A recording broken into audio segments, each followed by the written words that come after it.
Ustadz Yusuf Mansur berharap pernikahan putrinya Wirda Mansur kelak berlangsung di Gelora Bung Karno atau di atas sungai besar di Indonesia. Dia menyatakan tak ingin rugi saat menggelar resepsi pernikahan putrinya. Dia mengatakan keputusan tempat pernikahan tergantung pada asal daerah calon suami Wirda Mansur kelak. Ustadz Yusuf Mansur juga berencana menyiarkan pernikahan anaknya di televisi 24 jam tanpa jeda.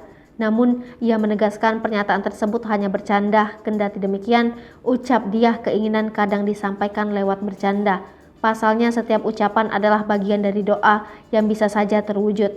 Yusuf Mansur juga meyakini bahwa tak ada yang mustahil di dunia ini.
Hai pemirsa Sri Popo TV, jangan lupa komen, like, dan subscribe, serta tonton terus berita-berita terupdate lainnya ya.